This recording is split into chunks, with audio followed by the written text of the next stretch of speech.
Everybody get up, it's time to slam now. We got the real jam going down. Welcome to the Space Jam. Comes into Jordan. Here's Michael at the foul line. A shot on Elo. Good! The Bulls win! They win it! It's back-to-back titles for the Heat. The 2013 NBA championship resides once again in Miami. You wanna jam?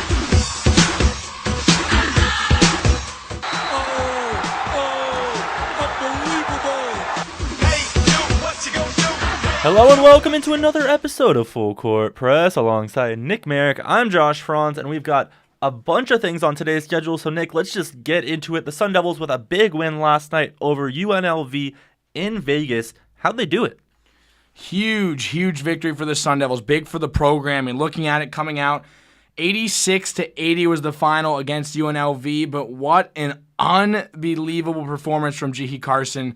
The backcourt for ASU getting some recognition now, within the Pac-12, but also nationally as, one of the best backcourts in college basketball. And there's a legit reason for it. When he dropped 40 points, obviously that's now Jihi Carson's career high. His previous was 34. So 4 games into it, already breaking his career high of last year. Last year's came in the Pac-12 championships. Another big game I like seeing against the Rebels in the win against that program. Rebels, okay, it's a bit of a down year for them, but still on the road. It's really tough to beat them in Las Vegas. So that's a great move for the program. Kind of showing that Herb Sendek at least has his team back to a degree. I've always said this team's always been an NIT team in the past. Everybody said, they're dark horse NCAA. I've said, shut your mouth. There's not a chance. They're probably going to be a 2 seed at best in NIT. And what were they last year? I think a 2 seed in NIT, I think is what they were actually. I was either 2 or 3. But this year they have a chance to make. Now they legit do have a chance to be a dark horse NCAA team if they keep playing the way they have. Well, you credited the backcourt and give Jermaine Marshall part of that credit as well, dropping 20 points on 8 of 15 shooting. But you have to credit the frontcourt play of Jordan Baczynski. He had 17 points, 15 rebounds, 4 blocks last night, only 2 turnovers for the big man who's handling the ball a lot more than some people may have expected. So now Baczynski has already set the ASU record in blocks on the season. He did that in the game prior, but he's putting up 17 and 15 on the road against an opponent who's no slouch. I mean, give the Running Rebels credit. They had 5 guys in double figures. They had Roscoe Smith, who had 21 rebounds on his own too. So it's not like Baczynski grabbed all of them, right? But he's still 17 and 15. I mean, looking at it too, the only thing that's going to be interesting is those are the 3 superstars we just mentioned on ASU's team, and all 3 of them perform against the Rebels. Is that going to happen every single game? Absolutely not. Opposing coaches are going to figure out game plans for them and make that change. But, I mean, looking at a freshman, Igor, coming off the bench, 34 minutes for him, the depth of ASU really isn't that good. This is when you have to look back and think, man, I understand that, you go through your hardships, but 2 years ago when ASU lost all of their players to either transfer or disciplinary issues, I think they lost 6 guys from the program. Obviously, most notably Trent Lockett. That does not matter this year. He graduated from Marquette. But the fact King is, was a big one. Exactly, King was a big one. Actually, the biggest. Imagine him as a junior right now and helping out Marshall and Carson. That'd be huge. You could play him from the wing. You just have different options that way. You have another threat. That's what this team needs right now. They kind of need to stay together. God forbid one injury happens, this team is going to go in a bad downward spiral for a little bit until they come back. But I think it's going to come down to repetition. Their strength of schedule, not that difficult at all. Pac-12, not that difficult besides U of A, but they're going to run away with it anyways. So I don't know. It's a great sign for ASU, and they're fortunate to be in the Pac-12. I think they're going to have a good season, but not a great one. Everybody thinks they're going to be amazing, but they just don't stand up to the Big Ten, the ACC, or even the SEC schools. Right. It's just the strength of the conference right now. Even if you're a top Pac-12 team, other than Arizona, you're not going to get that national respect until you do on a consistent basis against top-level competition, which even last year Arizona didn't do. So who knows once conference play starts what they look like. By the way, love this stat. Throw it out before we switch gears if we do. 18 assists, 7 turnovers was the ratio for ASU. That's great. And a bunch of those coming from Jonathan Gilling, who had 6, Jihi Carson, who had 7. But the one guy I want to talk about who has just been a lack of production, came in with a lot of hype, seems to be an athletic guy, is Shaquille McKissick. Played just 13 minutes yesterday, 2 rebounds, 1 steal, and was scoreless. If the Sun Devils want to be successful down the road, he needs to come in and be that third or fourth scorer if Baczynski's going to take over that number 3 role and really solidify himself as a member of this starting lineup who can score the basketball on a consistent basis. I feel like McKissic's going to be a guy who needs to be looked at more like a, Carrick Felix almost, where, well, I guess can't put with Carrick Felix because he's a guy who just can go off every single night, but more of just his attitude, his determination to get to the rim, get the job done. McKissic's a guy who's, now that's his second game out of the 4 games been held scoreless this season, so it's not like it's, holy smokes, where did this come from? We've already seen it before. The minute's a little bit shocking. I think it's more just he needs to kind of understand it, get those freshman legs together with Sendek's program and the way he likes to run it. Sendek always says he loves to run up tempo. And for McKissic, that may be a little bit difficult transitioning from high school. So maybe he's going through a little lapse period between high school ball and the college scene. Not exactly sure, but I agree. I think he's a guy coming in, 3-star recruit, the biggest recruit for ASU, needs to step up a little bit more to kind of help those big 3 we mentioned. And maybe 20, 30 years ago, that high school to freshman gap is a valid excuse, but the way we've seen freshmen the past few years and then now with Duke and Jabari Parker, Andrew Wiggins, or even just the past few years with all the guys in the NBA, we've seen make that jump seamlessly, so he cannot use that as a crutch. He's got to get his game together and be a contributor for this ASU team, especially if he plans on being a one-and-done guy.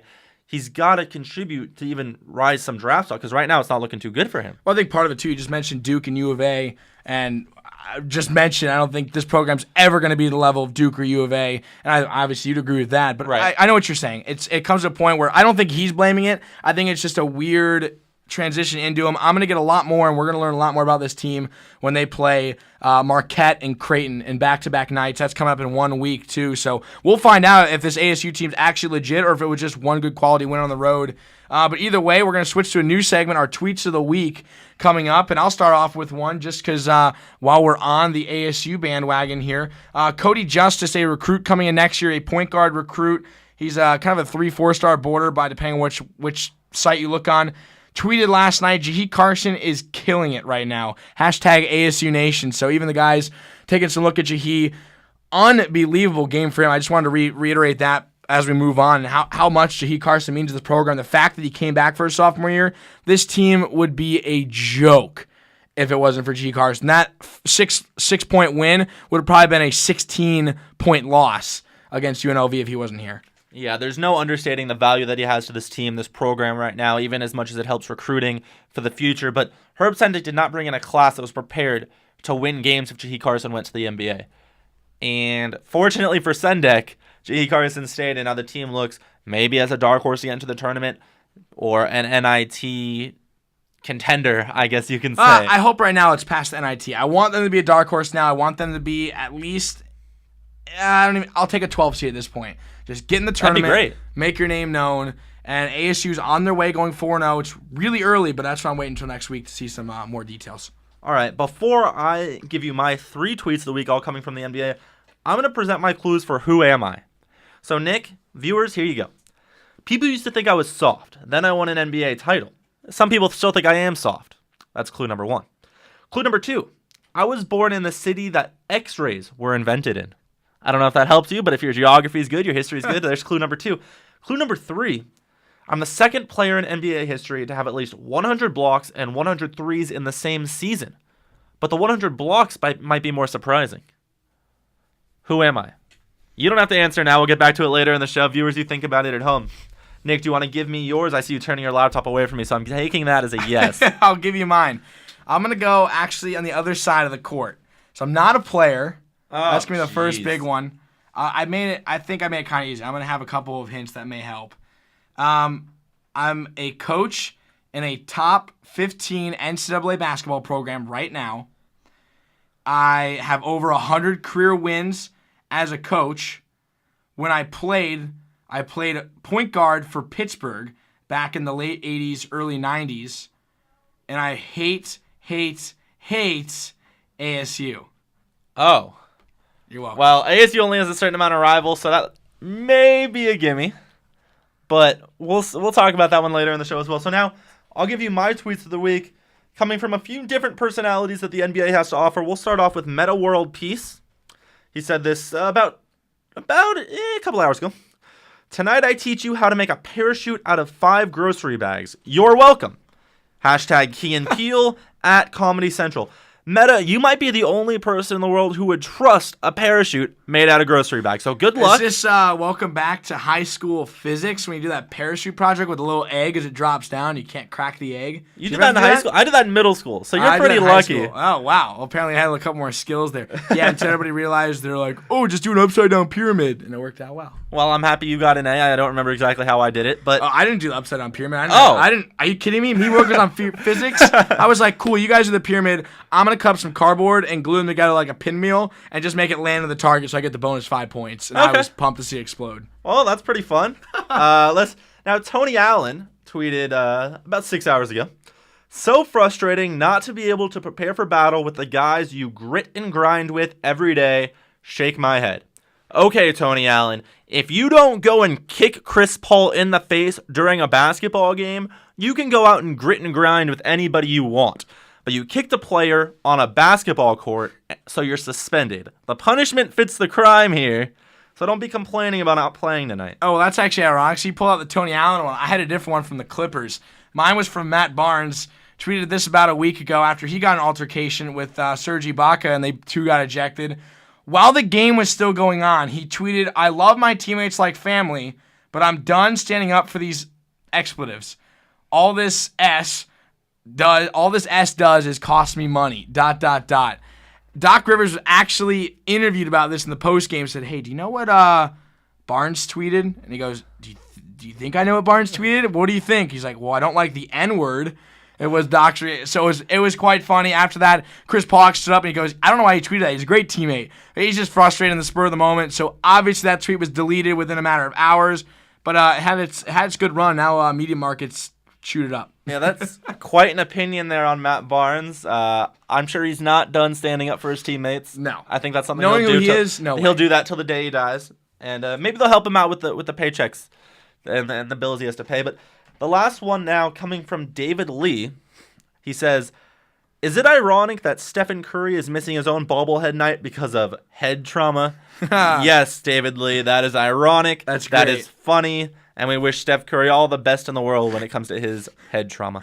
Well, I think fans will be bobbling out of there, too. It's even funny coming from a teammate, the fact they could just take a jab. And then, I love when they mention him, like, oh, like, you aren't going to know about this, so I'm just going to mention you just to make it even worse. Like, it's just going to pop on their feed and they can do everything. Obviously, you want them to know about it, but no hiding that one, in other words. Right, David Lee didn't do it. Good to humor be a on David. secret. I like that one. See, that teammate chemistry is what's going to get them to that NBA Finals that I predicted earlier in the season. Well, not if Curry's going to have head trauma every night. You better fix that. Go over there and find the team doctor. As long as he's got hands and ankles that don't break, he'll be fine.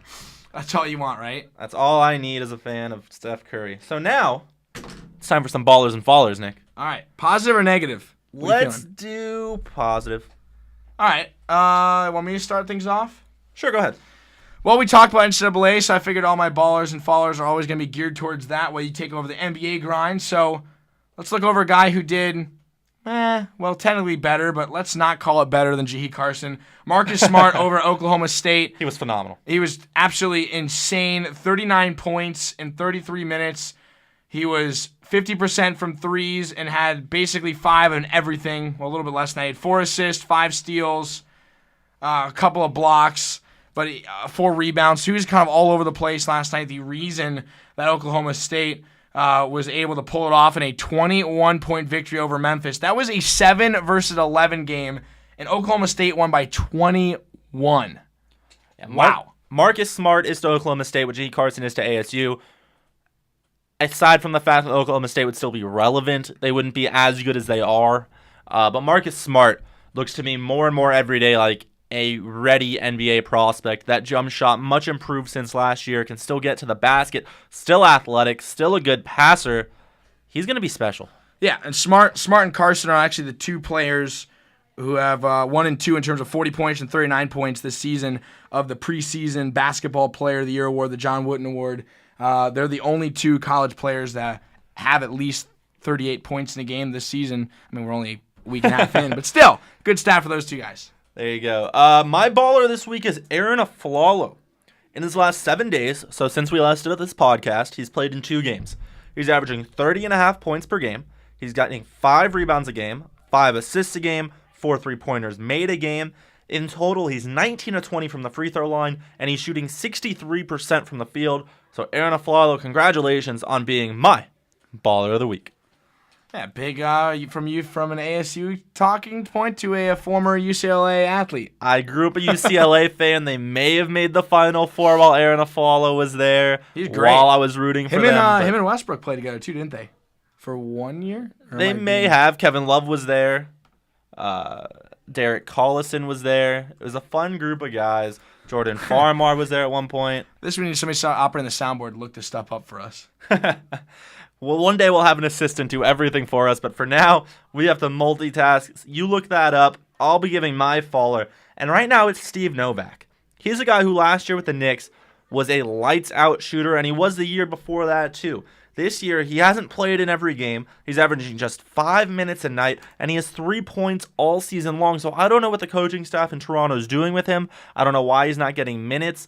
I don't know why when he is getting minutes, he's not hitting threes on a regular basis. But they need to figure it out, because if he's not playing and he's not shooting the basketball, he's a waste of space on that roster. But his jump shot's one of the best in the league, so I think he needs to get some run somewhere. Well, yeah, I mean, looking back, that was what you expect to do out of college, and that was his whole point of going to the NBA was to be that threat, and he hasn't been thus far. Well, I'll go with my faller. Actually, I don't know, geez, I can do a couple. I'm going to have to rag on a team I follow, too. UNC Tar Heels, ranked 12th, overrated, yes. Lost 83-80 at home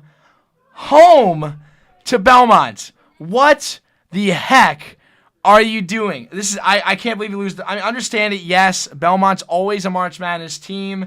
How do you lose by 3? Not only that, you're down 7 at halftime. I'm so glad I wasn't in the Dean Dome for that game.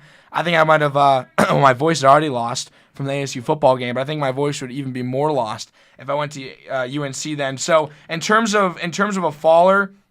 I mean, obviously, I want to give it to the team. I guess I can't really give it to James Michael McAdoo. You have 27 points, 13 rebounds, and 3 steals.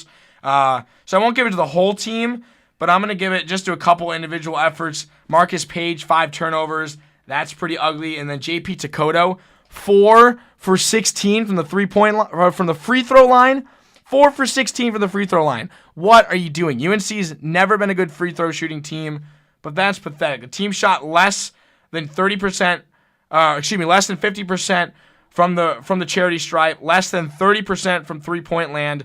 Belmont, on the other hand, better than 90% from the free throw line and better than 40% from behind the arc. That's how Belmont beats teams. They play smart, they play big, and they do the fundamental things. And if you come and you are not ready to play and you don't do those things, you're going to lose. And North Carolina suffered that pain just the other day. Fortunately for them, it's not college football. They're not going to be held out of a national title contention because of it. But it's something to be worrisome if you're a Tar Heel fan. Well, absolutely. I mean, it's time to rebound, but this was always going to be a down year for UNC basketball anyways. I did look back at one of them, and they did not play together. I was just off by a little bit. Westbrook and Aflalo. Aflalo left the year Westbrook was recruited. The very next year he came in. So they flip-flopped. Well, not really flip-flop position, but basically did. He played with Collison is who I was thinking of, I guess. Okay. And Collison, a good point guard in this league. We saw him for the Pacers do his thing. UCLA well represented in the NBA, and they will be for a long time, as they always have. But now, Nick, it's ready. I'm ready to reveal my who and my answers. So did you have any guesses? Do you want me to? I'll read through the clues again, and we'll let you know. So, clue number 1. People used to think I was soft. Then I won an NBA title. Some people may still think I'm soft. Clue number 2. I was born in the city that X-rays were invented. Why do I see you going to Google? I don't even think it's there. I did not find this from Google. I found that clue from Sports Illustrated for Teens when I was about 12 years old. Wasn't even a teenager. Still got the magazine. I'm not going to cheat and look at the I won't look at the NBA title stuff. I'm trying to find what X-rays are from. That might give it away, though. And the third clue, second player in NBA history to have at least 100 blocks and 100 threes in the same season. The first player, by the way, was Robert Horry. The 100 blocks might be more surprising, though. So do we have any guesses from you? Oh, wow. Is it recent player? He still plays in the NBA. You can ask questions. Is he on the Spurs? No. Who are you thinking? I was thinking Manu. You think Manu had 100 blocks in I a don't season? know, probably not. But That would have been surprising. More Okay. surprising. That's why. I'm That's like, fair. well, you said Hoare, and I kind of was like, well, maybe it'll be over in the same team area. No, I don't know. How about this? How about it's in the same state? Wow. That is my final It's the clue. same, what do you mean? It's in the same state. Well, where did the San Antonio Spurs play? Oh, gotcha. Wow, who put up threes? So we're just looking at the Rockets or the Mavs. Well, it's not surprising that Dirk had it. Dirk Nowitzki, is that who it is? Dirk is the right answer. Wow. What? I don't consider Dirk Nowitzki a shot blocking guy. Well, I guess I don't- well- I consider him blocking a shot and a half per game or whatever it is. More surprising than him making a 3.5 per game. Oh, that's a good point. Yeah, well, I So agree. the blocks yeah, are more in terms surprising. Of, you know him more as a three-point shooter. That's a good point. I guess now I know the content. But I mean, looking at him for his position Right. and how big he is, Well, I guess it's not with his size. It's not surprising. Right, but he's soft. So that's where those clues came That's from. true. And the X-rays were invented in his hometown in Germany. The name of the town's escaping me, but you're just gonna trust me. Yeah. It's from X-rays are from Germany. So now, I will ask you to repeat your clues for the audience, but I already know the answer, so go ahead. Okay, so clues. I played point guard for Pittsburgh in college, the late 80s, early 90s. I am not a basketball player anymore. I go behind. I'm blowing the whistle. I'm a coach. What were the ones I gave you? I said I have over 100 career coaching wins. I just got it. Yeah, you said top 15 And then program and Top 15 program, and I hate ASU. and that's why it's Sean Miller. There we go. I told you to make this one easy for you. I feel like I looked at yours. I should have known yours, I guess, a little more, but I didn't even have a really good guess. Well, it happens. Next week, maybe you'll be a little better. Before we end today's program, Nick, let's go with today's sports facts in history. Starting in 1942, the NHL ended their regular season overtime until World War II was over. I don't even know what exactly that means, but it just sounds interesting. So the end of the regular season overtime? Yeah, I don't know why they say overtime. Like, what? It was, they had to punch their tickets in a little extra longer on the season? Yeah, I'm confused with that. 42? But moving on to Whatever. 1962. Actually, I want you to take 1962 because I want to take 1965. So go ahead. All right, so 62, Mickey Mantle was named the American League MVP for not one, not two, but his third time. Congratulations to Mickey Mantle. But just 3 years later, in 1965, Chick Hearn began a 3,000-game streak of play-by-play calls for the Los Angeles Lakers. Chick Hearn, you will always be remembered, appreciated, and listened to as long as YouTube's still around, because you were one of the best, if not the best, of all time, and everybody in LA thanks you for it. Oh, want to have some fun? Maybe a little this day in history. How about this one for a fact? I think we're going to look back in about 10 years. The Bobcats are going to be 500. That's going to be in this day in history. We're going to be mentioning that on November 20th. You think it's going to be, 2013. hopefully for the Bobcats, it's no big thing that they were 500 at this point. Hopefully for them, maybe they make the playoffs once or twice. But how about 1997? AC Green, the Iron Man, played in his 907th consecutive game for the Dallas Mavericks. He went on to play for the Lakers, who he won titles with in the early 2000s, so I remember him for that. And then in 1997, Nick, you take that one. Yeah, how about some hockey action? Eric Lindros tried to bite Marty McSorley of the San Jose Sharks. That was one of the funniest things. I was just a wee little boy at that time, but one of the idols looking up was Eric Lindros, how gritty and how dirty he played. Not because he had that persona on the ice, and that just pretty much defines him and who he was. Besides his natural talent, trying to bite another player, it's like taken out of Muhammad Ali's book. Yeah, quite an interesting thing there on the hockey rink. But you know what's going to be interesting? This next week of basketball. So we hope you enjoy it, and you listen to us back next week once again. For Nick Merrick, I'm Josh Franz. You've been listening to Full Court Press.